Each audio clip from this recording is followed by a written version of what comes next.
Okay, good evening, everyone. I will call this meeting to order. Our first order of business is to adopt the agenda for tonight's meeting. Commissioners, is there a motion to adopt the final agenda?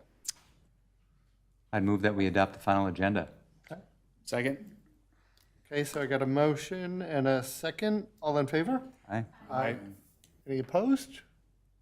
Hearing none, thank you. The motion carries. Okay, our second order of business is to appoint our chair and vice chair for the 2025 Planning Commission year. The chair is responsible for facilitating the Planning Commission meetings, presenting mid-year and year-end reports to the City Council, and attending City Council workshops as requested. The vice chair is expected to fill these roles if the chair is unavailable. Commissioners, can I have a nomination for chair? Nomination for Mr. Ostetter. Okay. And I'd also nominate Eric Rame, since you're in the chair. okay, we're going to start with, can we get a second Oh, sorry. for your nomination?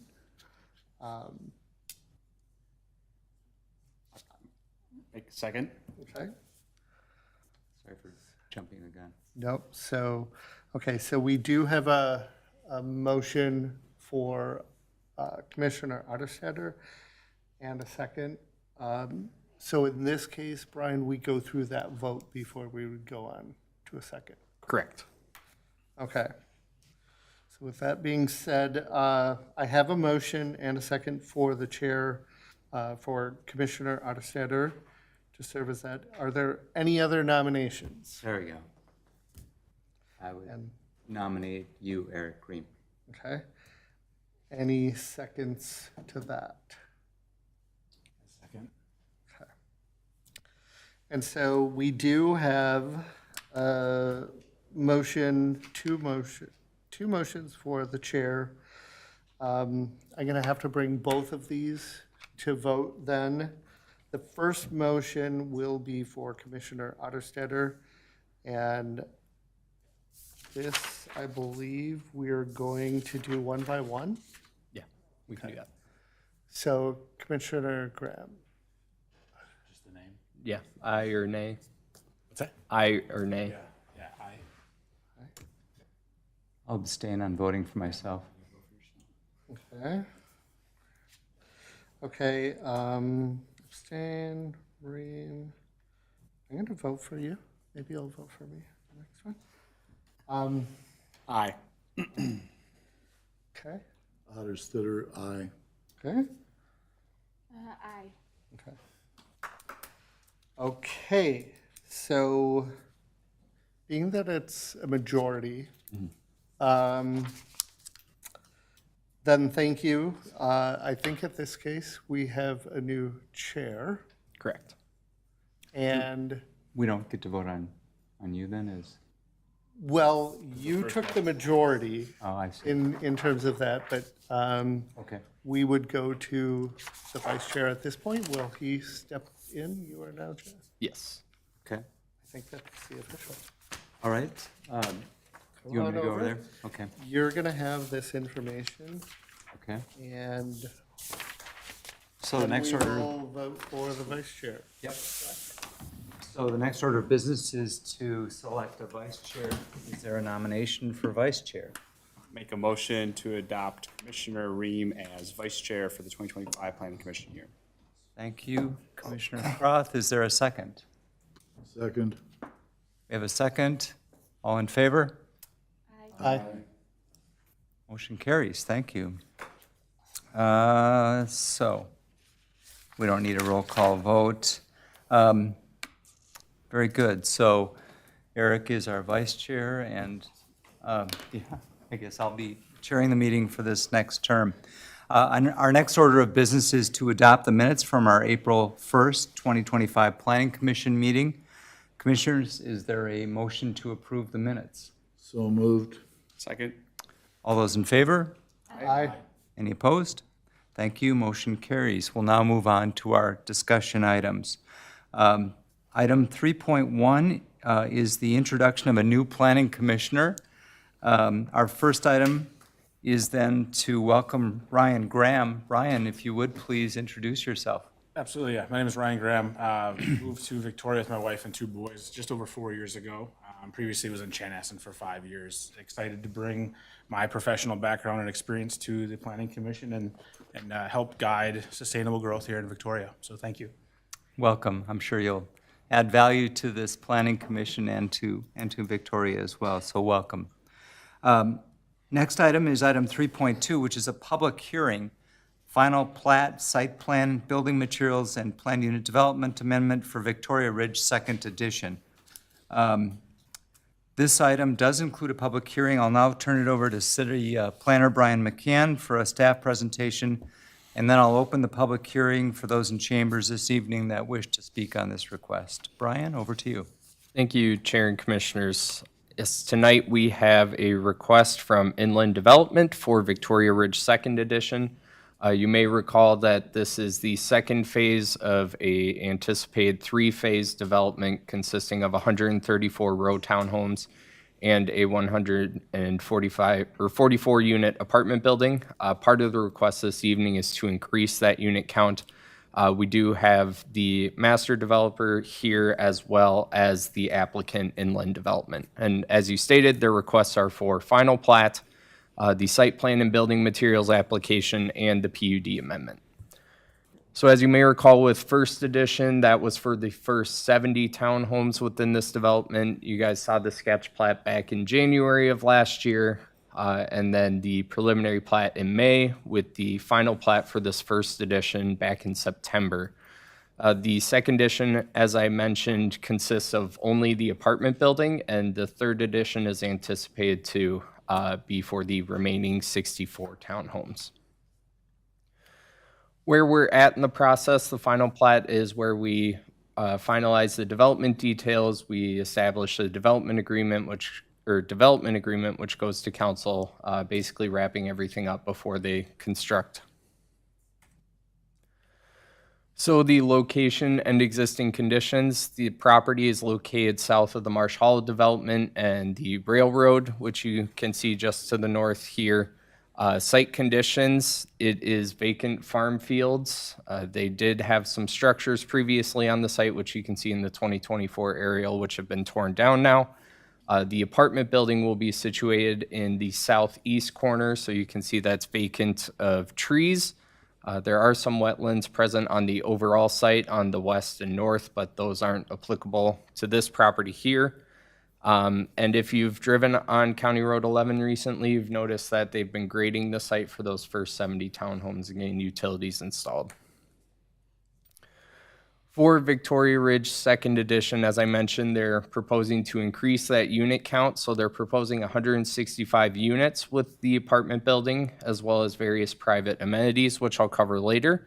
They are proposing 20% affordability for the building, which comes out to about 33 units. The plat itself, though, will have a Lot 1, Block 1 designation for the apartment building with a 20-foot drainage and utility easement for the utilities to get to the building. They don't have any outlots proposed with this phase because it really is just the apartment building lot.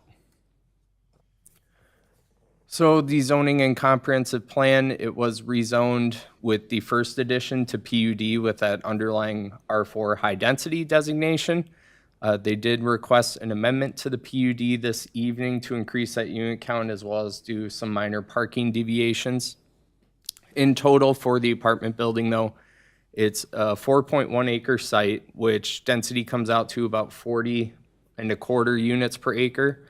Our guidance for high density, as you know, is 12 to 36 units per acre. We did discuss this with the Met Council back during preliminary plat if they were going to have any issues with a phase development like this. They stated they would not. So even though it exceeds our maximum density, it was what the Met Council anticipated for a phase development, and it's not going to be an issue for them. So here are the deviations that were previously approved by the City Council that you all saw back in May of last year for this development. including some parking deviations and setback reductions, as well as an increase in impervious and a reduction in the slope from 3-to-1 to 2-to-1 for the landscape berms. What the applicant Inland Development is proposing this evening is just these 3 PUD amendments, which were in the attached ordinance in the case as well. Reducing that 1.89 parking stalls per unit that was approved with the PUD down to 1.77, and then reducing the amount of enclosed parking from 1 stall per unit to 0.98 stalls per unit. So like I mentioned, pretty minor parking lot adjustments, and then that increase in the approved number of dwelling units from 144 to 165. Anytime we look at a PUD, I just like to include this slide about the purpose of a PUD is for innovative, creative, and flexible development, and just notifying that the ordinance adopted at final plat, which is where we're at right now, would be part of the process. Looking at the architecture of the building, they did provide some renderings, which are shown here. They do have private amenities, including a private dog run, outdoor pool and spa. They also internal have a fitness room, a club room, as well as an indoor sauna. And the exterior building materials include stone veneers, precast concrete, lap siding, and board and batten trim. Looking at the lighting and signage, they do have 25-foot tall parking lot light poles proposed in the development in the areas highlighted in green. Those provide sufficient parking lot lighting for the residents or guests of the development on the surface lot.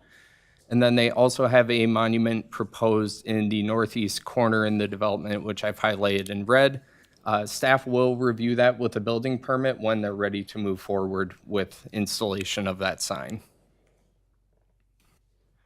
Looking at landscaping, they meet all of our minimum requirements. They meet the 25% open space. They're showing just over 35%. They also are required to do 1 tree and 1 shrub for every 1,000 feet of that required open space. They meet that standard as well with some additional credits for preserved trees on the entire site. They did show those buffers on the east side of the site with the approved 2-to-1 slopes. They also meet the minimum spacing and type of boulevard trees, and they have foundation plantings around the building, as you can see on the image on the right. And then tree preservation was not applicable to this phase because I noted at the beginning there aren't any existing trees on the site. Looking at parking and pedestrian connections, so the apartment requires 2 spaces per unit with 1 enclosed, like I mentioned. They had that PUD reduction previously approved to 1.89. They're asking for a further reduction to 1.77 spaces per unit, and that reduction from 1 space to 0.98 spaces per unit. And then additionally, they will have trail connections along Ridgeview Boulevard, which was platted with Victoria First Edition, and there are anticipated trail extensions on County Road 11 with future improvements. Looking at park dedication, they have 165 units, so based on our formula in municipal code, they would have to provide 3.3 acres of land. That's not going to happen here since it's only a 4-acre site. So we are expecting the cash fee in lieu of land in this instance. Private amenities, just as a note for the Planning Commission, are not eligible for parkland dedication credit, so those won't apply here. And as I mentioned, there's no park, so it's just cash fee anticipated. For the access and streets, they'll get their access from Ridgeview Boulevard, which will extend from County Road 11 with a right in, right out. They'll also have 2 entrances onto Ridgeview Boulevard, one on the north side of the site here and one on the west side here. It's also worth noting that they did provide a traffic study, which has been approved by Carver County Transportation, and that the County Road 11 improvements that I mentioned, including that trail, aren't anticipated until 2027 or later. The site utilities will be extended from the Marsh Hollow development to the north. As I mentioned, there's some grading ongoing out there with some utility extensions that were already approved to go under the railroad. So they will be serviced with those same lines. And then just a note as a condition of final plat approval, the well number 6 is completed, but it's still not permitted for pumping yet by the DNR. So what that means is we have a condition withholding the installation of landscaping to reduce water usage for irrigation until that well is permitted for pumping. And then stormwater management, it's subject to the CCWMO rules. They have to plat buffers for outlots. And then the pond access must meet city standards. In this case, that's not really applicable, but this is the standard language that we give you guys every time based on the CCWMO rules. And then looking at the preliminary plat requirements, which I highlighted in the case, this is what was approved last May by the city council. These were the conditions applied. 2 of those conditions have not been met. One of those just being the signage specs that I mentioned. That can be an administrative review that staff will do when they're ready to install the sign.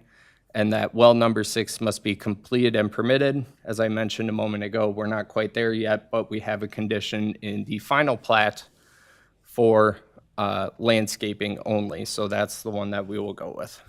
And then we have all our standard conditions applied for final plat, which was attached to the case as well, such as working with city staff on any remaining comments in our review memos, working with Carver County on that traffic analysis, which I mentioned they approved, entering into a development agreement, compliance with the PUD standards and the city attorney's plat opinion, recording the final plat, and giving the city a copy or proof of that recording. So with that, a public hearing is required this evening. We did publish it in the Chanhassen Villager on April 3rd. We also mailed it to property owners within 350 feet of the development. It was posted at City Hall, and city staff have not received any comments. With that, I have some sample motions for you on the screen. Staff can stand for questions, and the applicants are in the audience this evening as well. Thank you, Brian. I'll now open the public hearing. Is there anyone in the chambers this evening who wishes to comment on this item?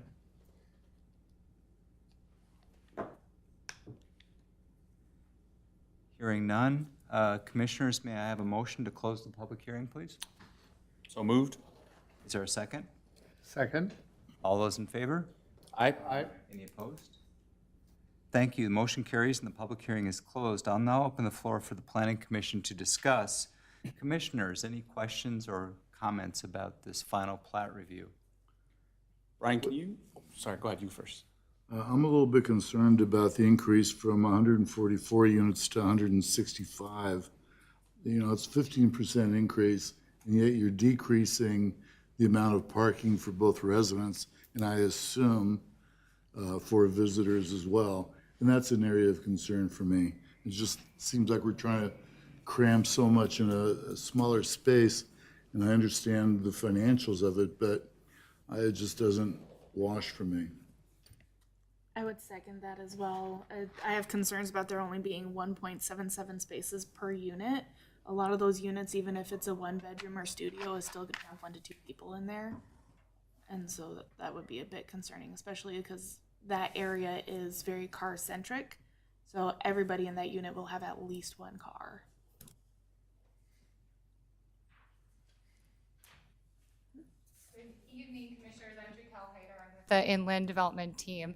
I can help answer any other questions, but I'll first address with the questions over density and parking. So we have experience with a lot of suburban projects. Recently, a few in Minnetonka, Minnetrista. Typically in the suburban markets, we park about a 1.6 stalls per unit. A number we also look at is the number of stalls per bedroom. We typically want to see a 1-to-1. Here at a 1.3-to-1. So again, unit, right, versus bedrooms in the unit, right, helps determine. So there's some smaller units and then there's some 2 bedrooms, no 3 bedrooms in this building. So from our standpoint, we're actually a little overparked than what we typically would see in a suburban market that's not transit oriented and very car mobile. So with that being said, we're also very conscious about not over designing impervious area parking that doesn't get used, right? And so with those considerations, we've been very purposeful in the parking that we're providing today. And then I would say internally, we're just under that 1-to-1 ratio that is required. We're actually at about a 9-foot wide stall internal. The city standard is 8.5. Something you can't see that's lost in the detail if you look at the middle of the architectural plans, there's columns that come down between the parking stalls. And so in a certain location, that parking stall, that 8.5 feels really tight. So in our experience with internal parking stalls, we typically lose a few just to have a wider parking stall. So that being said, overall count we're comfortable with. It's supported by market data that we have with properties that are still under management and not seeing parking issues at a 1.6. And then again, we strive to do larger stalls inside, which means we went a little bit under that 1-to-1 ratio at a 0.98. But again, it operates much more efficient from a tenant trying to park with those columns that come down in the parking garage. So hopefully that addresses kind of our background and experience with parking ratios in suburban markets and our understanding of why we would support the 1.77 right now. And then from a density standpoint, with this market, again, in our experience with other multifamily projects, amenities are really important, right? To the residents, to the quality of life. And in our experience, in order to justify the amenity package we have here, it's kind of that sweet spot of getting more units that are not only affordable, right, which is a component of this project, but having that sweet spot of unit count. So we are pretty, again, strategic in the mix of units, how much we're proposing today, and not necessarily trying to cram units into this site, but looking at what's appropriate for the market size, the absorption, and again, supporting the amenity package that is pretty extensive for this site. Again, not only are you seeing some of the on-site amenities of dog park, pool and spa outside, but internal there's a large fitness, group fitness, sauna, entertainment suite, club room. So a lot going on. The less units you have, the harder it is to deliver kind of that package. So hopefully that helps your understanding. I think Matt Pavick from the master site developer can speak to overall density for this development. We're still under the total units that are permitted in the broader development between the row homes and townhomes, even with the increased 19 units of multifamily. What changed in the interim since preliminary plat to now to increase the number of units from 144 to 165? Yeah, Commissioner Rem, the question there would be, we were not involved with the original design of the 144 unit building. So with that unit count, I can't speak to exactly what the size of those units. It could have been larger units. Again, when we look at the unit count, we have experience right now with another project in Minnetrista that had a lot of 2 bedrooms. So if we would have proposed that, we would have probably had it closer to 144. But we're seeing that those 2 bedrooms are not leasing well in this market. The demographic in this market that is seeking a multifamily housing type is typically really young professionals, right? Not going into the townhome or the first-time home, or that couple that is in between selling or trying to get into this market, so they just want a 1-bedroom temporarily. So 2 bedrooms are tough. So I think that previous project had more larger units, and again, wasn't fully integrated into studying the market to the level that we are today. Are you gonna put those additional 21 units in the same footprint of the original building and sketch, or are you expanding the footprint, or how are you gonna do that? Great question, Commissioner. So our current footprint is pretty consistent with the previous plan. We're actually a little bit wider in the parking garage, again, to account for what actually happens above with efficiencies and how they design these trusses. That's driving some of the footprint of the building itself and some of our unit depths, right, to get that ultimate floor plan layout of lighting, but it's very consistent if you look at the previous plan within 5 feet of either direction of this building floor plan, just increased slightly in order to. So in other words, the units are gonna be smaller. I would say I don't have statistics on the unit size, square footage from the 144 proposed previously. But again, the variety of units is more consistent with the market data that we understand today. What is the formula for your affordability unit? Yeah, so great question, Commissioner. Our current mix is 50% AMI which is set by the county in terms of the area median income levels. So depending on your household size, it determines how you're qualified for that discounted rent. In this project, we have 33 units, mixture of all different types, right? So it's not like we're setting aside all the smaller, all the larger units. And that, for example, of a 50% AMI unit of the 33, a one-bedroom would lease at $1,165 a month versus a market range of $1,400 to $1,700 for a one-bed. A two-bed, for example, would provide a $1,400 a month for the affordable units versus market for Victoria and surrounding areas would be closer to the $2,400 to $2,800 range. So severely, discounted to those households that meet that income level. But again, intermixed into the building. We've done this throughout the market successfully with 20% of the units integrated, and it's very successful. We don't have operational issues. They're vetted tenants and really qualify to be in that building, not, because of an income disparity. One other question about the parking. Any accommodations for electric vehicles? Great question, Commissioner. Yes, we have 10% of the stalls when we open that are pre-wired for electric vehicle charging, and then we size the transformer in the building that serves the power to accommodate another 10% of the stalls, both internal and external, for future charging. We've experienced different ranges of how we deal with electric vehicle charging. We've learned if you provide a charger, the tenants want their own. So that's why we pre-wire it, work with the tenant to then decide what charger they need at leasing for their stall.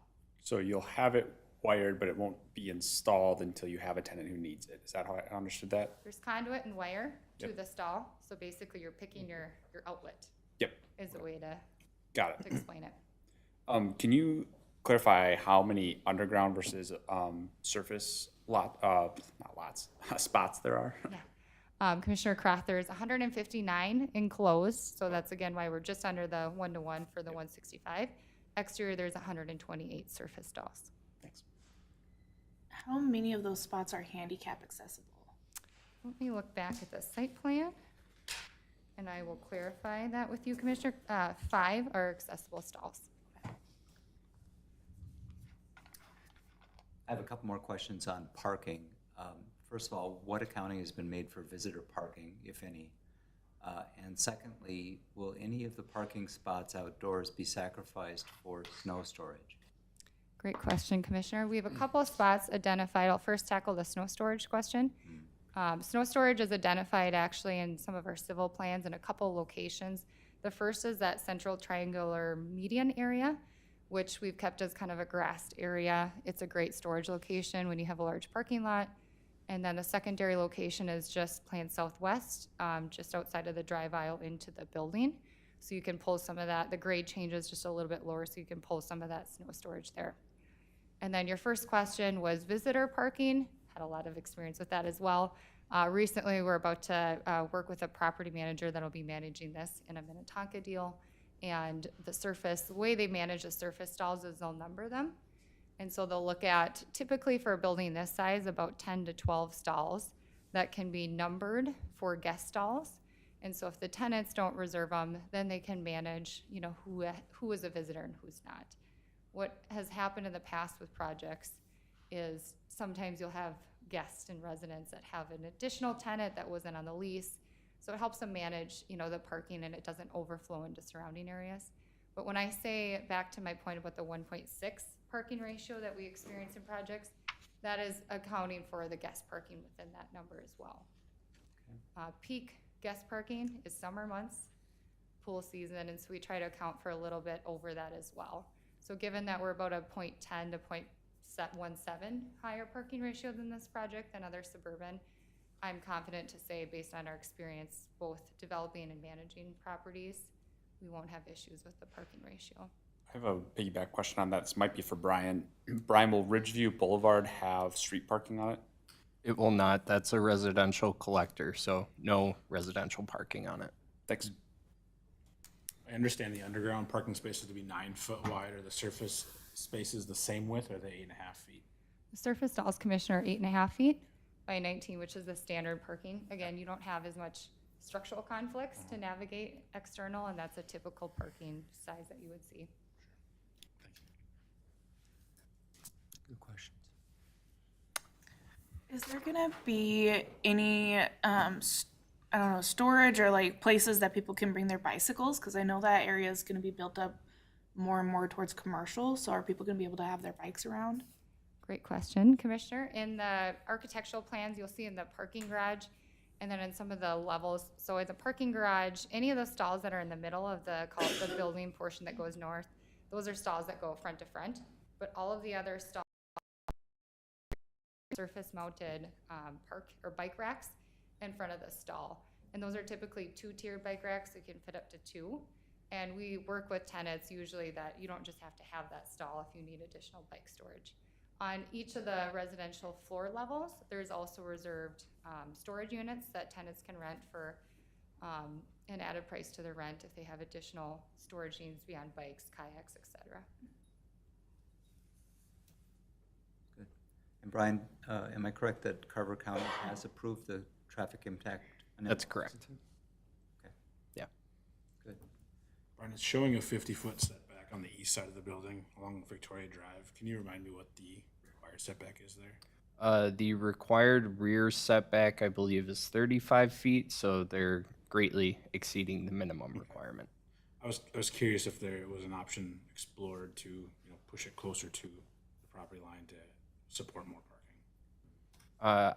In this case, I think the reason the setback is so large is because there's additional grading happening there to accommodate the berm. And Commissioners, to clarify what's hard to see in the site plan, the berm on both the east and the south side of the site, which were originally approved as part of the PUD, that ends up grading up 10 feet higher than the average site grade of the building. And so when you start tapering back at a 2-to-1, that's about a 40-foot span of grading that happens to get up to that peak. So it takes up a lot of area, limits the site constraints significantly more than actually we typically see on a site, but again, also provides a benefit of a significant landscaping buffer on, the normal traffic view of this project.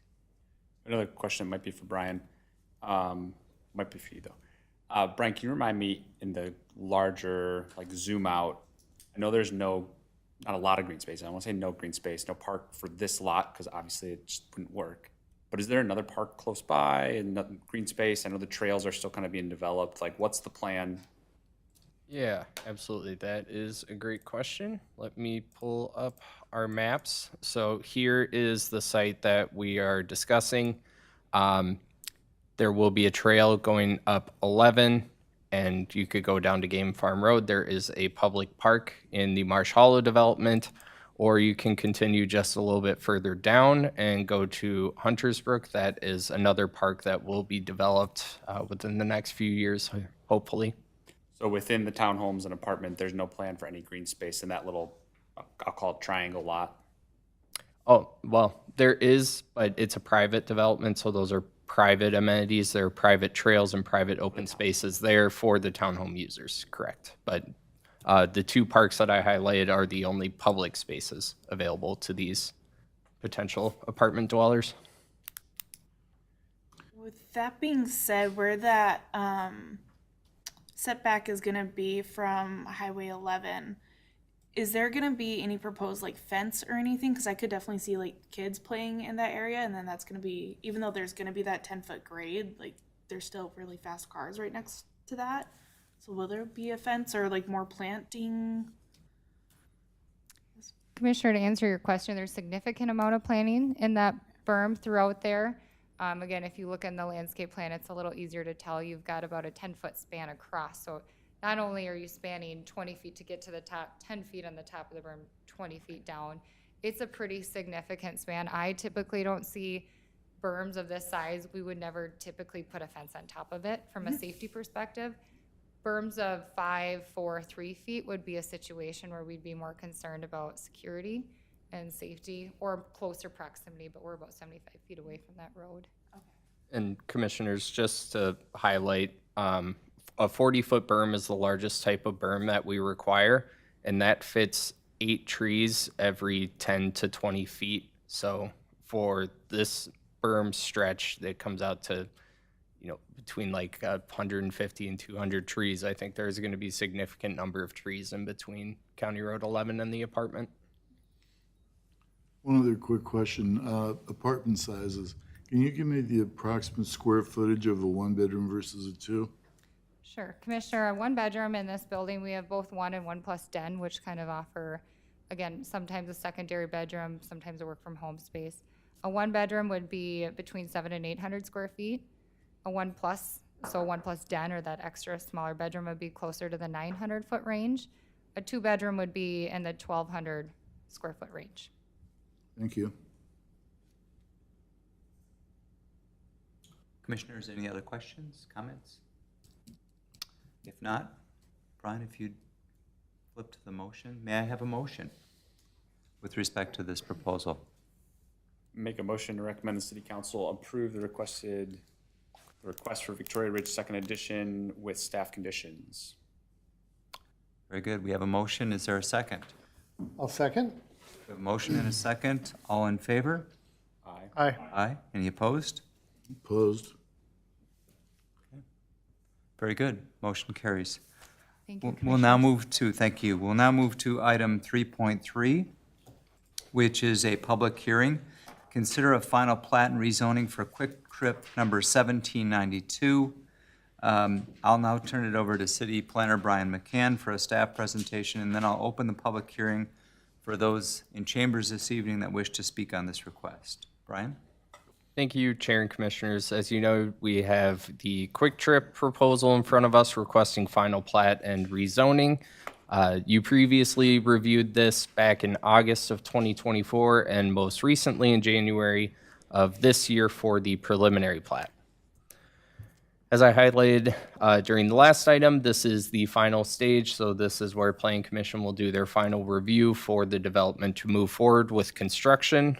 We will also be preparing a development agreement for council to review and approve so that they can begin.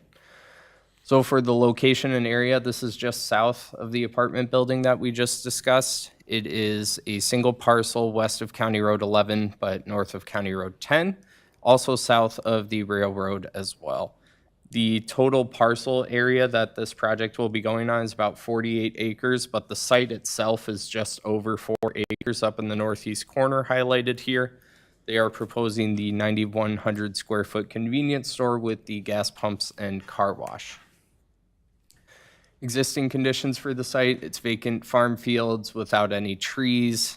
In total, there aren't many trees on the site at all, but the Kwik Trip area is entirely vacant of trees. There's also a 125-foot wide power line easement, which you can see in the image in the bottom right, measured 62.5 feet on each side, the center line of that transmission line. So that does slightly impact the plat related to the roads, but the building and the private parking lot and all the improvements for the Kwik Trip site are outside of that easement. So for the final plat, they are proposing just the single lot and block for the Kwik Trip site, as well as 2 outlots for future developments of the site. They are requesting that final rezoning as well from agricultural to C2 community commercial district. At preliminary plat back in January, as you may recall, they did have conditional use permits approved for the car wash and the gas pumps, and they also had a comprehensive plan amendment, which was approved by council, which has been submitted to the Metropolitan Council. So here's that plat that I mentioned. The Kwik Trip site itself is the Lot 1, Block 1. They have easements over their stormwater and utility extensions into the site, and there's that small portion of the road going under that transmission easement. Looking at the site itself, I highlighted a few of the changes that have happened since preliminary plat. They included a fire lane to the north of the car wash, so you can see here this additional lane for vehicles to travel through the site. They also previously had the air pump and vacuums over in this area I'm highlighting on the screen. They've since relocated them to the front of the store for easier access for the people and to reduce congestion in this lane here with the car wash exiting and people potentially using the fire lane to exit. And then they also included a right turn lane into the site from Victoria Drive on Crossings Parkway. So that is a new addition as well. For the comprehensive plan amendment, I just wanted to highlight what was being proposed to change again. That was flex employment in the upper right corner, this purple color. That's our typical business park setting. The proposed change was to commercial. City Council did approve that amendment back in January.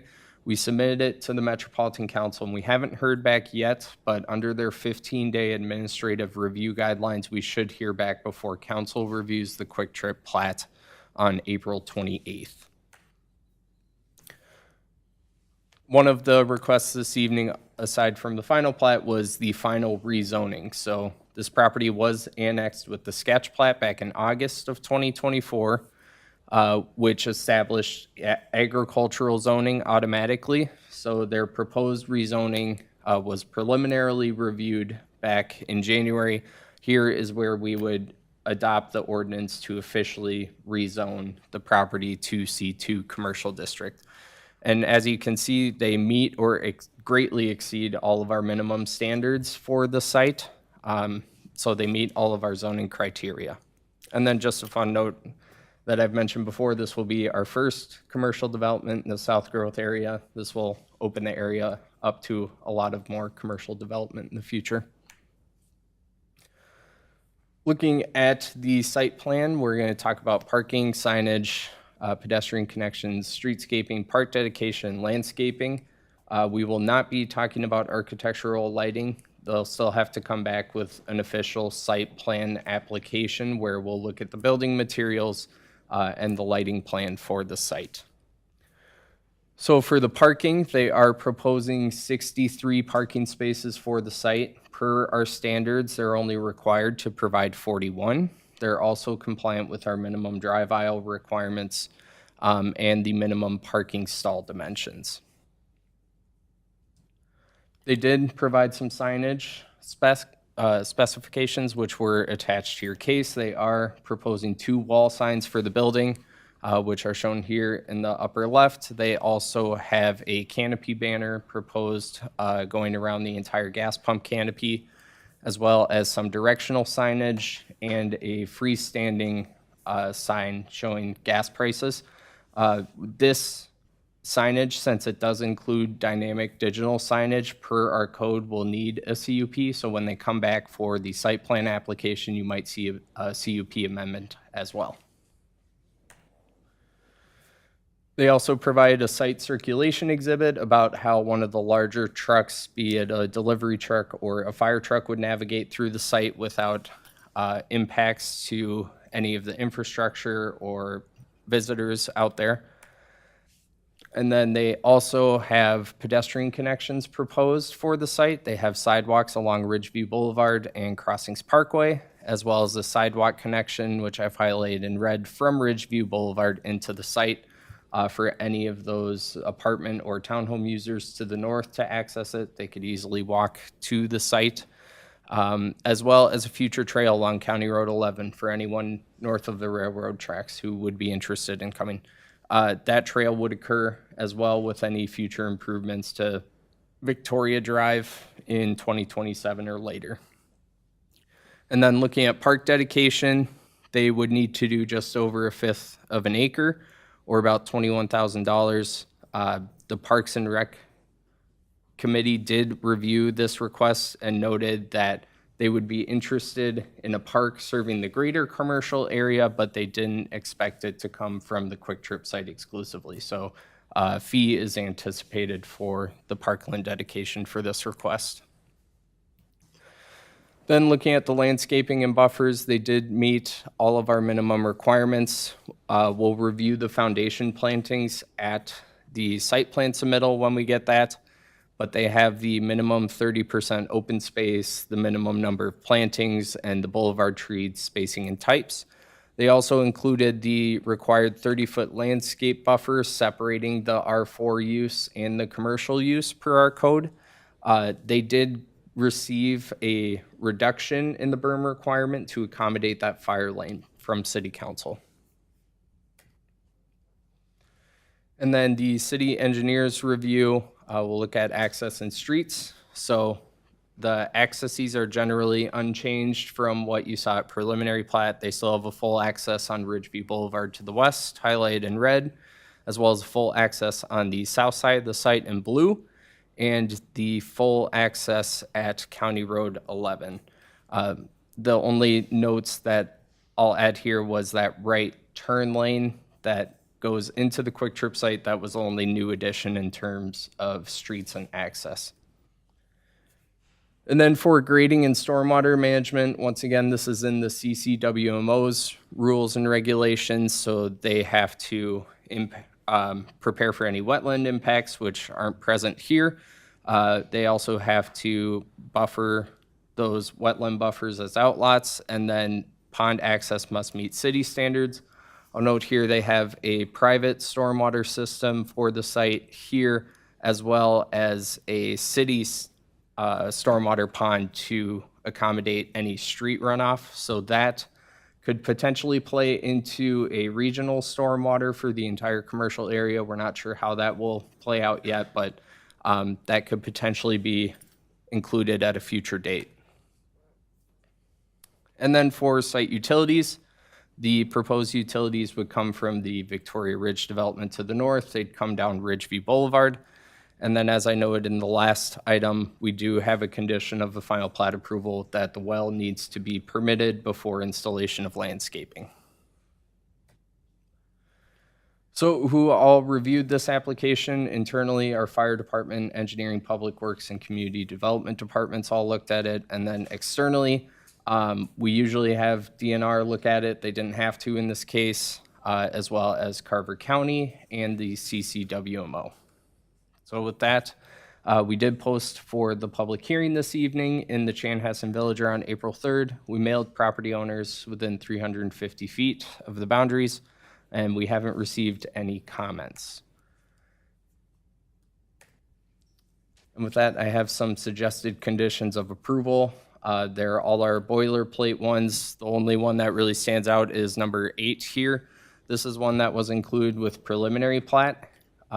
In case that south entrance that I highlighted in blue on the previous slide, in case that creates any traffic issues with backups on Crossings Parkway towards County Road 11, we would just want a study to be done to determine if there should be any improvement upgrades, such as a right in, right out for the south side of that Kwik Trip site.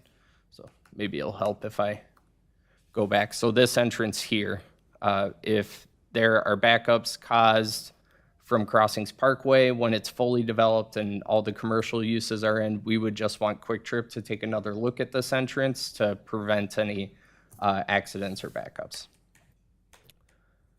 Other than that, as I mentioned, standard conditions, the well number 6 condition, plat opinion, complying with any permits, entering into a development agreement, providing letter of credit, recording the plat, things like that. And with that, I have some sample motions for you on the screen, and we have some representatives of the application in the audience. Thank you, Brian. I'll now open the public hearing. Is there anyone in the chambers this evening who wishes to comment on this item? No? Hearing no public input, commissioners, may I have a motion to close the public hearing? So move. Is there a second? Second. All those in favor? Aye. Any opposed? Thank you. The motion carries and the public hearing is now closed. I'll now open the floor to the Planning Commission to discuss. Commissioners, any questions, comments? I have a question. I think this is for Brian. Can you go back to the one with the boxes, the blue, red, that you just had up for condition 8? Yep. I think my concern is less the blue and more the green box. I drive the site frequently. I think I brought this up at the preliminary plat. Where this site sits is right as you're coming over that hill on, was that Highway 10 there or whatever, Highway 11?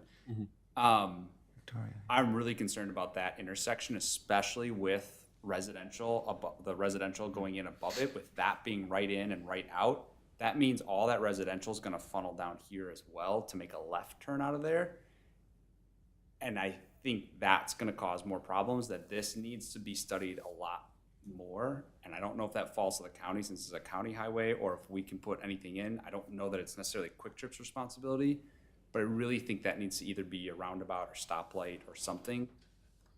Because we're putting one in at, what is that, Marshall Lake and 11? I'm getting my Roundabout. 11 and 10 being right next to each other did not help. For that exact same reason, right? Because we've got all that development on that corner, now everything's funneling out there, and we need a roundabout there.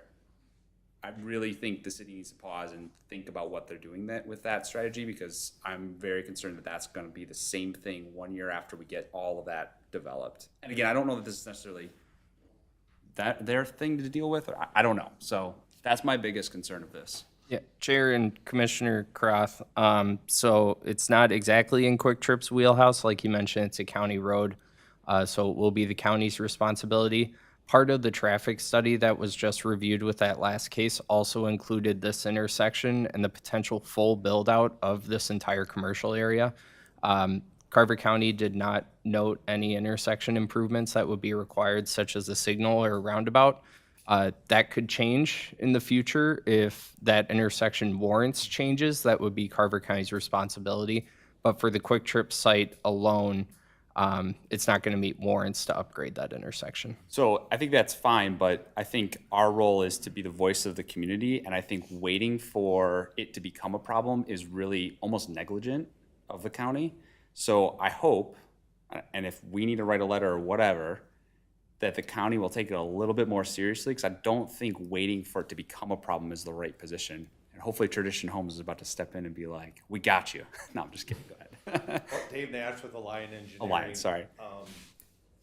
As stated, part of we have to do an access permit with the county for that access. We had to incorporate the traffic study from the apartment building site, include traffic study for our site, including full build out for the entire area, not just a Kwik Trip site.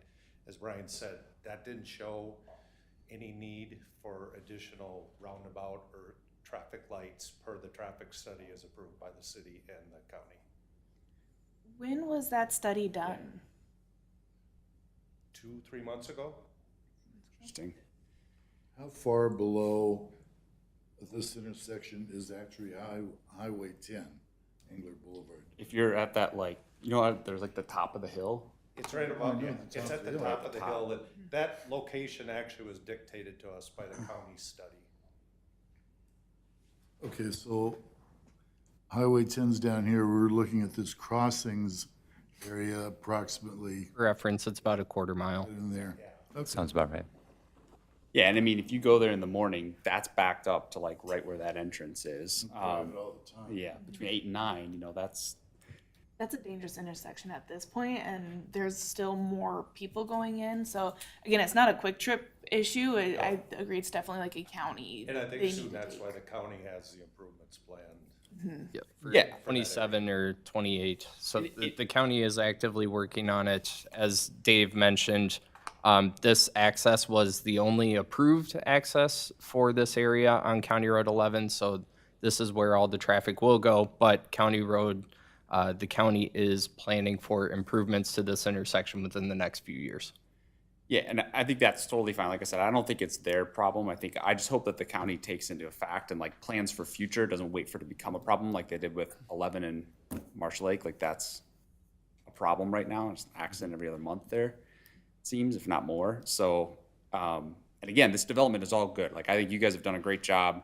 I think what's going in here is the right stuff, but I think the protection of our community is what I'm more concerned about. So, and especially, you know, trails especially ought to dictate more of that as well. Thank you for clarifying the study. Comments. Any other discussion, commissioners? You said in a couple years that's all gonna get redone. So do we know what that's gonna affect? Like if Kwik Trip gets this done in the next 2 years, but they're not gonna get the road updated for 3 to 5 years, how is that gonna affect, you know, the city's plan for commercial development and economic growth? Sure. Chair and Commissioner Shower, so there was a corridor study that was conducted a few years ago for County Road 11 from the railroad tracks down to County Road 10. So we have a general idea of how that plan is going to go. Part of that is the county has asked for additional right-of-way with the Victoria Ridge development and with Kwik Trip site here. to accommodate their plans.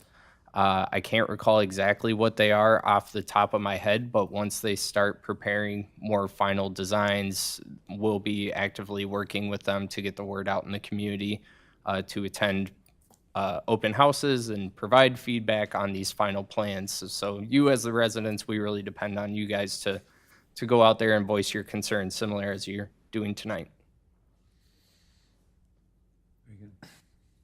One other question. Please. The initial look at the 150-foot area for the, is that the transformer or the big power lines over there? Where exactly is that with how the Kwik Trip is situated? Yeah, great question, Chair and Commissioner. So the easement is highlighted here with the dashed lines. So it kind of stretches and cuts through the site slightly diagonally. So it will be directly south of the Kwik Trip site and south of the access that they will have on County Road 11. As I mentioned, it's 62.5 feet on each side. So if you were to go out and stand under the center pole that's out there, imagine 60 feet on each side of you. That's the width of the easement. Is there any, like, worst case scenario, we get a big storm and one of those cables snaps? That's pretty close to the gas station. Is there a plan that the fire department has in place in case something catastrophic happens, or do we have any idea of that? I believe the easement accommodates any incidents like that that could happen. I can pull up the map for reference. Maybe that will help. But the power lines don't take up the full 62 feet on each side. It maybe takes up 20 to 30, which, you know, leaves a 40-foot gap there in case something did happen. Power line easements are also notorious for not allowing structures under them to prevent situations such as that. They'll allow, like, maybe stormwater ponds or streets or trails, things like that, where it's a lot easier to move something if something like that happens. And then we do have a fire department who is constructing a new fire space not terribly far away from this. So in case anything did happen, we would have a faster emergency response in that situation. Brian, that power line is high voltage as well, right? So it's the ones that are higher, more robust build. I work with those, and yeah, I think that's why the easements are taking that into consideration. Yeah, Yeah. for reference. So this is the power line that we're talking about. Just a related question, Brian. Has the encroachment on the utility easement been resolved at this point? Pat, Dave, do either of you have the answer? And Dave Nash with the line. You talking about on the Excel one? Because the way the road is now We extended. actually had a phone call today with them. We've submitted it, we're waiting for their encroachment agreement. They had a couple comments mainly related to the pond, and where we have the pond may impact some access to their lower pole. So we're gonna do some change in there, but they didn't have any impact, any questions or concerns about the road crossing underneath there. No, I like the traffic flow improvements that have been made in this revision, especially the addition of the fire lane, the turning lane in makes a lot of sense. And the movement of the vacuums to a less intrusive side of the building. I think the apartment owners will appreciate that quite a bit. So I think those improvements were positive. What is Kwik Trip's position with respect to condition number 8 that Brian flagged? Do we know, are they accepting the Is that the write-in, right the out? traffic, the possible need for traffic flow adjustment? Hi, Lisa Watson, Kwik Trip, sorry. Hi, Lisa. Yeah, we accept that condition. It's very common for us, especially going into development where we don't see full use, and you're not gonna be able to determine a lot of times what that traffic's gonna be like.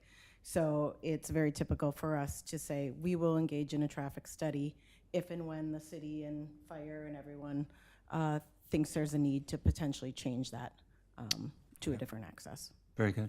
Okay.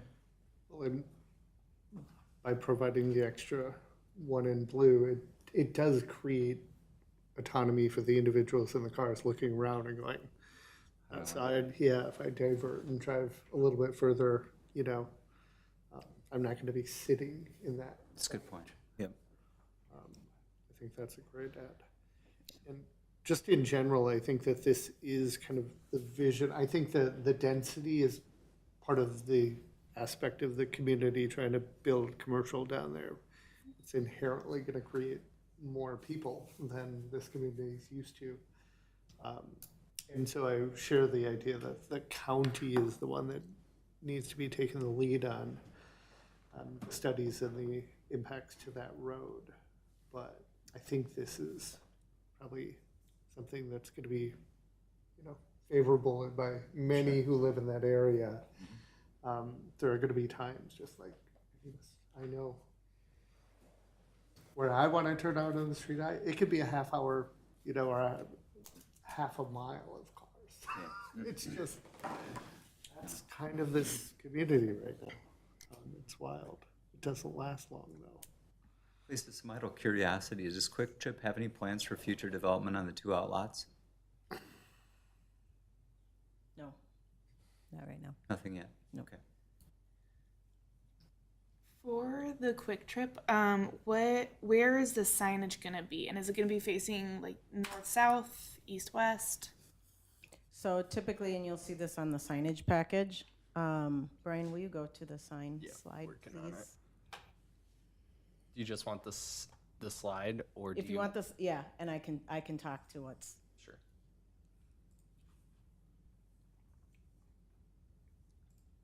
Yeah, so the Kwik Trip that you see on the top part on the building will be on the 2 vestibules, one that will be facing south and one that will be facing County Road 11. The canopy will be on, typically we're gonna do it on the 2 sides that are traffic facing. I don't recall, and I don't wanna misspeak, but there may not be one on the side facing Ridge, the connector to the apartments and that drive, but we would for sure have 2, one facing the entrance coming in and one facing County Road 11. The car wash signs, one will be so that people know which direction to go. They'll be on a corner or on the green to be able to direct people, and same with the car wash exit. It'll be on the exit side so that people don't try and enter from that side. And then our pylon, Brian, do you want to go to the site plan? It is up, it is actually in the lower, right there. Brian has his cursor on it, and that's where the pylon sign would be. In the auto, so a reminder, there is diesel planned for this There will one? be diesel on the end pumps for those vehicles that require diesel. And just one more comment about signage too, and you guys will see this on the package. We use all LED lighting. It does not go off the site. Our pollution control is contained on the site. I was just reading through something the other day, because it comes up a lot, the concern, and it is very minimal what comes off, even the LED. The new LEDs are very good, and so when you guys see bright, typically holiday, the bright blue is actually, it's because of the color and probably because they don't have LED signs, lighting, so. Any other questions, Commissioner? I had some questions about the landscaping. I just want to make sure that that's part of our tonight's discussion. I mean, I'm worried. I guess my question was about that access road that was added, whether or not that reduced some of the plantings, and I'm thinking specifically about the noise pollution from a car wash and how those plantings, or maybe it's the selections that are made in the landscape package to help buffer noise to the neighborhoods around the site. So, Commissioner, thank you, Commissioner Graham. The buffer and the berm that you see, we sit below that buffer. So we are significantly lower than what that berm is. And then the plantings, I believe, will be significant enough where they should not, the noise from the car wash, which was brought up, I believe we are facing, Brian, correct me if I'm wrong, the car wash exit is 211? Yes. Yes. Yep. So it's east, and so with that dryer door open, honestly, the traffic is going to be louder than what our dryer is. That's along County Road 11. So with the berm and with sitting down low, it should not get over to the apartments. between the traffic and with what's planting there. And I believe, Brian, correct me if I'm wrong, but the plantings are, might be of like arborvitae, spruce type plantings that are significant in size. Thank you. Also correct. Very good. Any other discussion? Just one request, Brian. I'd like the minutes Thank to you. reflect the discussion we had around the traffic concerns that Commissioners Kraut and Schauer expressed. I think they're real concerns that we ought to record in our planning commission minutes. Hearing no other discussion, I'll ask for a motion. I'll make a motion to recommend the city council approve the request for Kwik Trip number 1792. We have a motion. Is there a With, second? Oh, I'm sorry. Oh, of course, with the staff conditions, or I know that was the pump 8 and those things. Absolutely. Thank you. So we have a motion. Is there a second? A second? All in favor? Aye. Any opposed? Motion carries. Thank you. Item 3.4 now, Planning Commission orientation. Our fourth discussion item is around Planning Commission orientation. I'll now turn it over to City Planner Brian McCann for a presentation on this topic.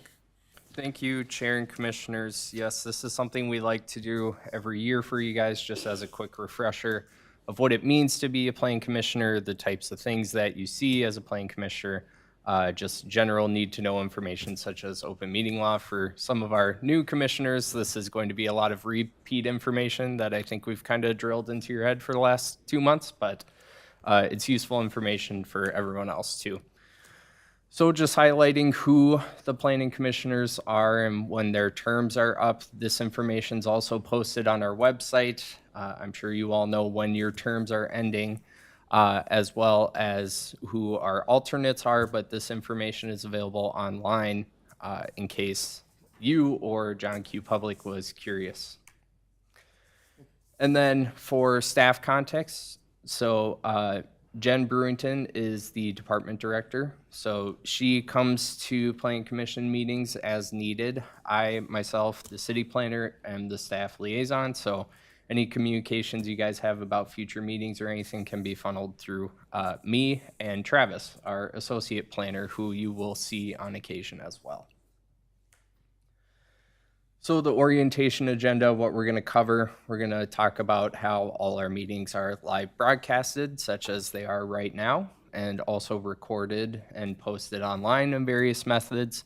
We'll also talk about our virtual meeting overview, as well as how you access agendas, minutes, and the video through our iCompass platform. I'll also give you guys a link to our Planning Commission handbook. That's anything and everything you could think of as it relates to your role as a planning commissioner. It's a very light 150-page reading if you did really want a copy of that. And then also, what is the Planning Commission, open meeting law, how to access our municipal and zoning codes, and just some planning 101. And then we'll leave some time at the end for you guys to ask any questions if you have any. So jumping right into it, as I mentioned, all our meetings are live broadcasted and recorded, such as this one. So just as a need to know, be aware of any nonverbals or side conversations you may have during the meeting. Also be aware of any potential background noise you may be creating, shuffling papers, clicking pens, things like that. All our microphones are really good. They pick up all of that. It will show up in the video. Also speaking clearly and directly into the microphone. And always assume the cameras and the microphones are on. So just, have proper decorum during a meeting. And then just a note for the public where you can watch on cable, channel 8, as well as online through our iCompass portal or on YouTube with the city's official account. So what is iCompass? iCompass is where we have all of our agendas, minutes, and videos of meetings posted. It's only ever a few clicks away from our main city website. So right when you click in, there's an attend a meeting icon here. You click on it, takes you to this city meetings page. You click on online meeting portal. And then from here, the right side of the screen shows you what today's meeting. So like when I updated this PowerPoint yesterday there was a council meeting. So it showed me council's meeting, but it also showed me the Plan Commission meeting for tonight. And then looking at MuniCode, that is where we store our online municipal and zoning codes. These are the rules and regulations for the city. Every city has a copy of their code online somewhere. MuniCode is our official code sponsor, I guess you could say. So if you ever need to access our code, this is the place to go if you have any questions about parking, zoning, a lot of the things that you will see as planning commissioners. Open meeting law. So we do a yearly seminar, I'll call it, talking about our open meeting requirements. It's always encouraged for any past commissioners to go to that, but it's mandatory for our new commissioners to go to it. What that outlines is just the open meeting law requirements. All meetings must be public for transparency to the public.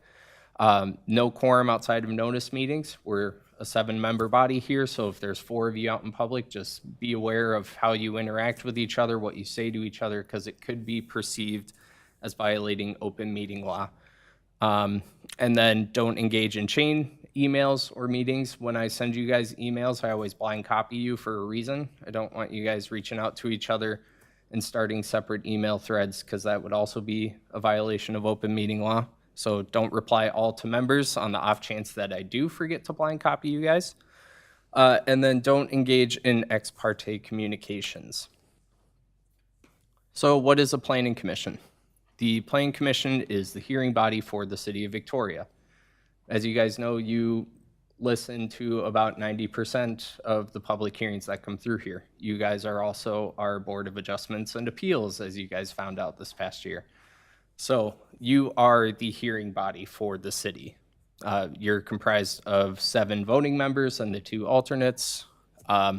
This is all established under our Municipal Code Article 101, in case you wanted to jump in and look at that specifically about how the Planning Commission is outlined. What you guys look at, variances, CUPs, IUPs, any type of plats, rezonings, zoning code amendments, or comp plan amendments. So the Planning Commission duties can be divided into 2 kinds of government action, legislative and quasi-judicial. So legislative are those code amendments. Those are the things we have the most discretion over, such as our zoning code or our comprehensive plan, whereas quasi-judicial is things where there are a little bit more rules and regulations to them that we don't have any flexibility on, such as variances, CUPs, IUPs, and rezonings. So here's that triangle discretion I've shown you all before. The higher up the triangle, the less discretion there is. So red, we really don't have a whole lot of control on what is reviewed with a building permit or a plan review. Those are specific standards that are outlined, federal, state, local guidelines that we can't work around. Variances, CUPs, subdivision applications in the yellow there. That exercises that quasi-judicial that I was talking about. We have a little more flexibility, but there are some rules attached to them that we can't ignore. And then the green portion, where we have the most authority in how we devise our zoning code or our municipal code or our comprehensive plan. We are allowed to build the city how we want to do it under certain guidelines, but that is where we have the most discretion. So our comp plan occurs every 10 years. We're coming up on our next comp plan cycle here. So at the end of this year, you'll probably hear us start talking about putting together some open houses and public engagement to try to reach out to our residents as we formulate our 2050 comp plan. So 2050, we guide for the next 20 years of development. So when we start working on that comp plan process, we're creating our 2030 plan. Our 2030 adoption of our 2050 plan. We're planning for the next 20 years of when that plan is adopted. You as the Planning Commission and the City Council have discretion and creativity in that process. And then our zoning code are standards based off of our comp plan, how we actually do the day-to-day operations of reviewing subdivisions and implementing our standards that we want on a big picture scale from the comp plan. So these are standards that residents, owners, visitors, developers, and others follow in the city. You work with staff, the council, and community to develop those rules. As you know, we're going through an entire rewrite right now, so we get a lot of feedback from you, council, residents, as we work through that process. And then, as always, the Planning Commission recommends changes to the council. You guys don't actually approve anything. You're a recommending body, and all your recommendations go to the council. So for subdivisions, the first phase is the sketch plat, which we've talked about before many times. The developers give us one sheet of paper that says, here's what we're thinking, here's how we would try to do it, usually preceded by a neighborhood meeting. So with the sketch plat, especially as it relates to infill development, we have them hold a neighborhood meeting prior to get feedback from neighbors to make sure that what they're proposing is going to be compatible with the neighborhood. And that is provided to you guys as well as part of the case information. Staff typically tries to attend those neighborhood meetings to give you guys the most accurate information. And then when you review the sketch plat, you provide feedback, city council provides feedback. This is one of the few applications where you nor the city council actually make a decision. You review it and you give them their feedback, they take that consideration and move forward with that. That is subject to our 60-day rule still because it is a formal land use application, but as I mentioned, no voter action is taken. We just have to bring it forward to you guys within those 60 days. Preliminary plats, that's when they provide their full plan sets on how they're actually going to make this work. That's where they get into all the details of the stormwater, the streets. It's not just a sheet of paper. It's usually an 80-page plan set that we condense for you guys down to 15 pages so that you don't have to review all the nitty-gritty details. So we do a bulk of the review and provide feedback to the applicant. Typically, we'll go through 2 or 3 cycles of plan review before you guys see the actual final product of a preliminary plat. With that, you guys would review, hold a public hearing as required by state statute, make your recommendation. Staff notifies adjacent residents of the public hearing like we always do. If denied, a letter of denial is required with findings of fact. So that is a legal requirement. You have to state why you are denying it, what part of their request does not meet the zoning code. Because if a request ends up in litigation because of that, there needs to be an official record that states how it didn't meet the zoning code. This is one where there's a 60-day requirement, but preliminary plats are a bit unique. There's a bit more details to them. So there is actually 120 days per statute that a city can review a preliminary plat. So granting a little bit more length of time. Usually when we get a preliminary plat, there are a few more applications with it, which are subject to the 60-day rule. So it's kind of we have to extend the 60 days for those other applications, but the preliminary plat for 120 days is fine. Oh, and what that 60-day rule means, for those of you that don't know, if we let a development go past that 60-day without notifying them of an extension, or if it doesn't go to city council, it's automatically approved as submitted. We lose all right to review and authority over a development if we let those 60 days lapse. Is that a state law? Right, okay, that's what I thought. State statute. And then final plat. So as you reviewed tonight, this is really just finalizing the construction details for development, final plans. What they do is they take a copy of that plan on what's called a Mylar. It's like a large, thin plastic piece of paper, costs about $1,000 a page, and they bring it to the county for recording. It gets entered into their system. We address it. It becomes an official development, and they can begin construction. So with that, before they can begin construction, they also have to have an approved development agreement. You guys don't review those, city council does. They're 20-page documents going through all the costs and liability, things that you as planning commissioners don't need to know, but they are always on our agendas if you're curious and want to see one for yourself.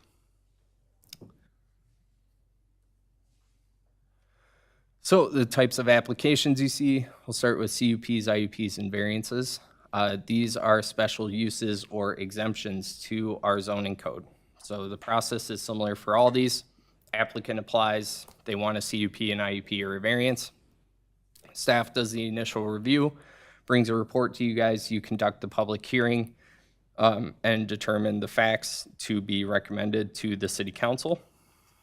So you can apply conditions to these types of things, but they cannot be arbitrary or capricious. They have to be directly related to the use. So hours of operation, preventing public nuisance, things like that, by implementing a fence. Those are reasonable conditions that you can apply.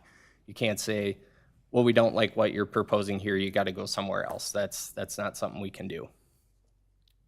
City council approves or denies these. These are also subject to that 60-day rule, can be extended up to 120 days if necessary. For variances specifically, there are a few additional requirements. They have to pass a 3-part test called practical difficulties.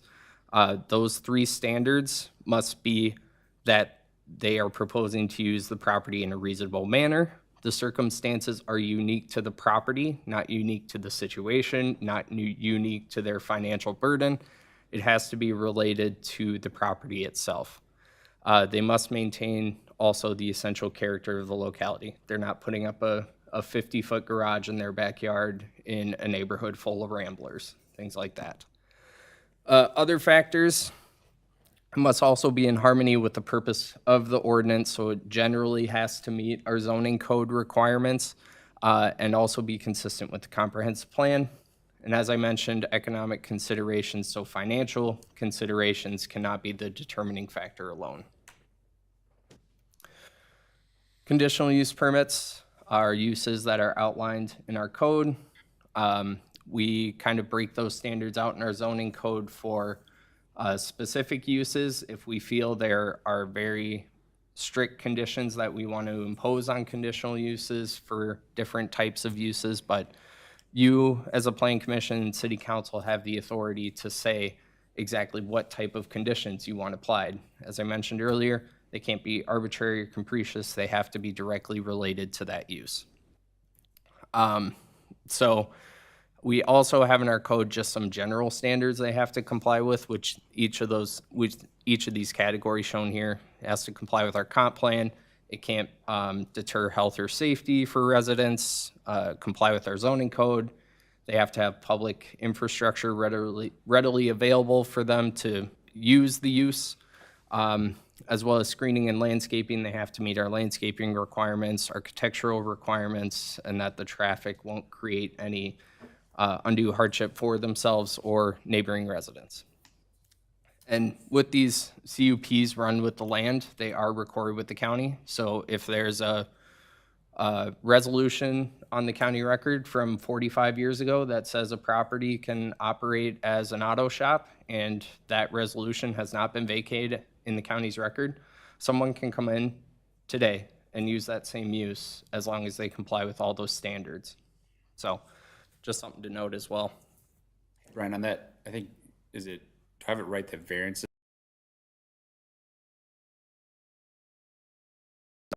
A side note with CUPs, IUPs, and variances, if you're changing the use at all of what's been approved, you have to come back and do it again. So if there's a variance for, say, a reduction in a setback from 10 feet to 8 feet, well, they decide they want to actually do 7 feet, they need to come back and get a new variance, which replaces that old one. But as soon as you reduce it from 10 to 8, anything that is a permitted use can be done within that 8 feet.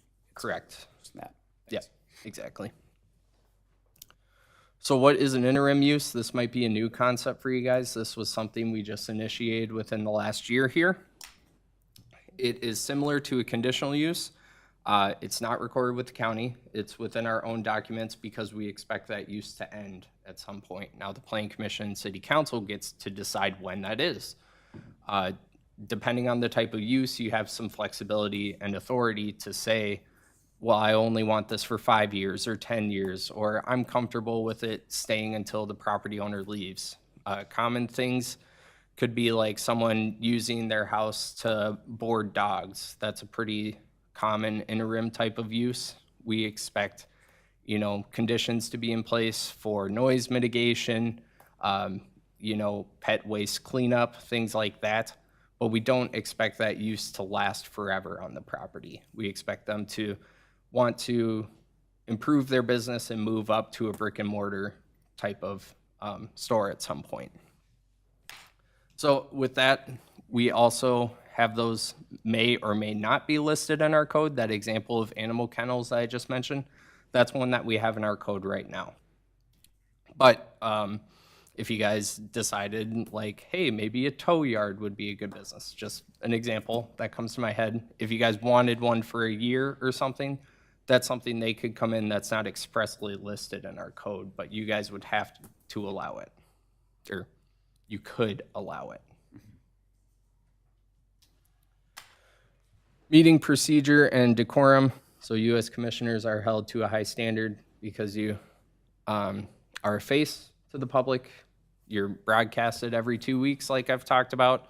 People recognize you maybe out in public when you're grocery shopping or out at dinner with your family. So just know how to act as a commissioner to the public. What is said or written about city business is public record.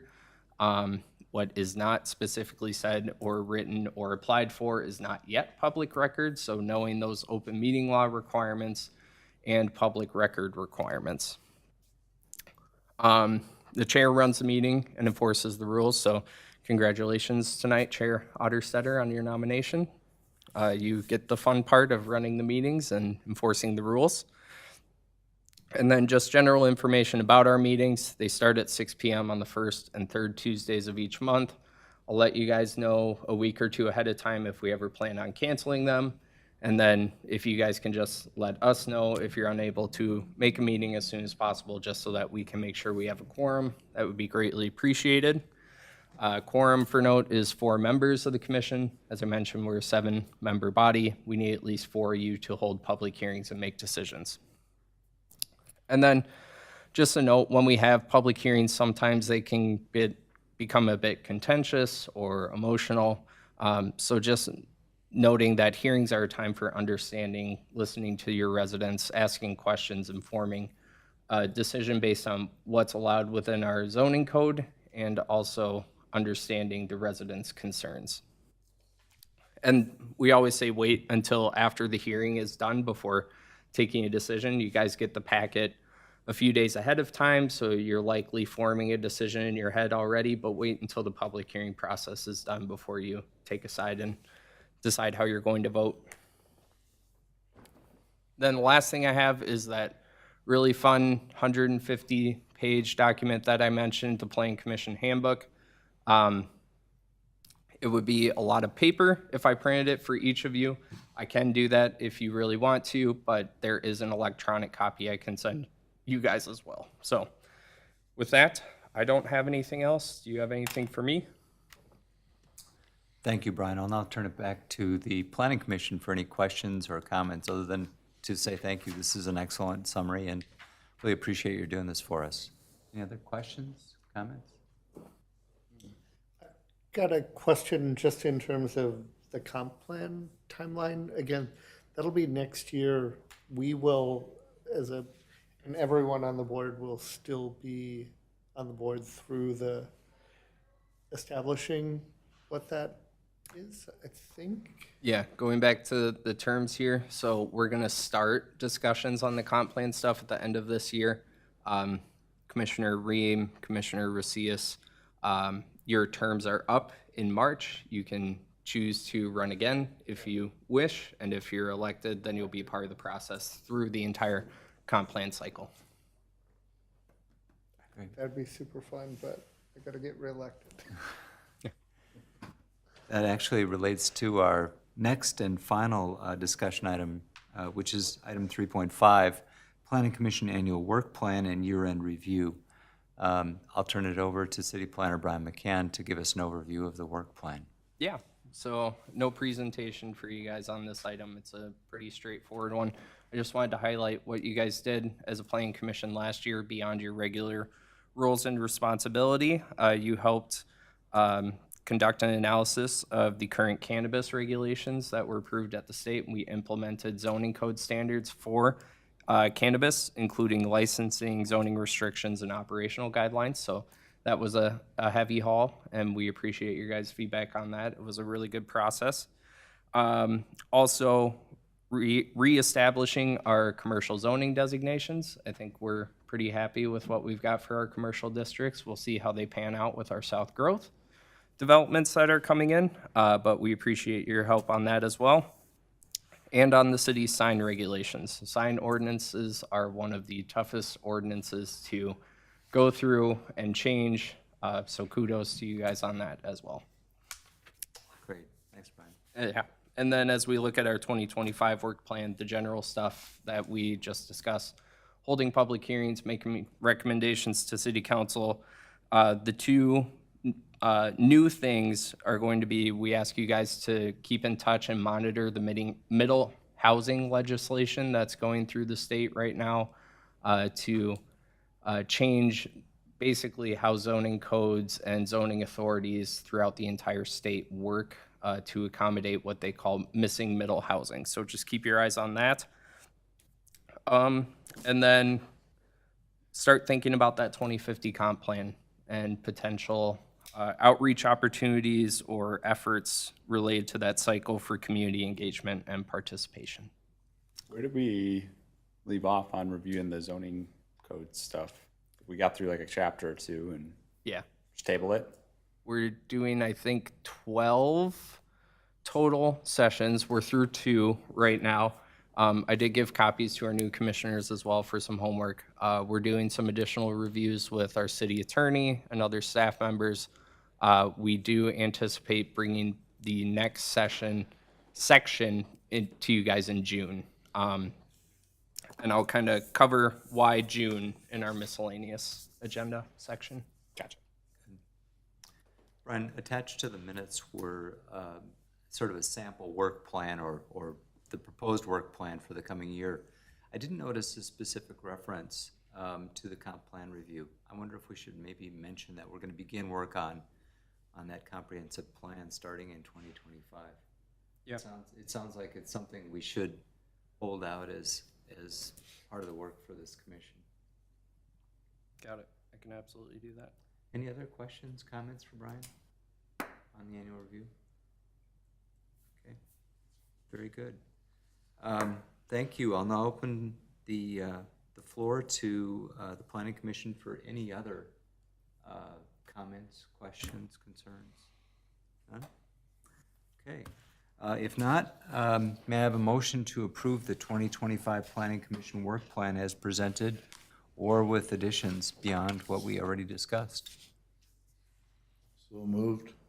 Is there a second? Second? We have a motion and a second. All those in favor? Aye. Any opposed? Thank you. Motion carries. Commissioners, that concludes our discussion items for the evening. Moving on to the miscellaneous section of our agenda. Brian, any miscellaneous items from staff? Yeah, so looking ahead at our meetings in May, we do not have any items for the May 6th agenda, so I will be sending out a cancellation notice for that. So the next time we will see you is the May 20th agenda. We do only have one item for that agenda so far, which is a zoning text amendment request from a resident to modify some of our R1 standards. So we'll see you on the 20th, and so far that's the only thing we got. Excellent, thank you. Commissioners, anybody have any miscellaneous items that they'd like to add? If not, Commissioners, there are no more items this evening. Can I ask for a motion to adjourn? Put a motion. And a second? Second? We have a motion and a second. All those in favor? Aye. Aye. Any opposed? Thank you, motion carries. We are adjourned.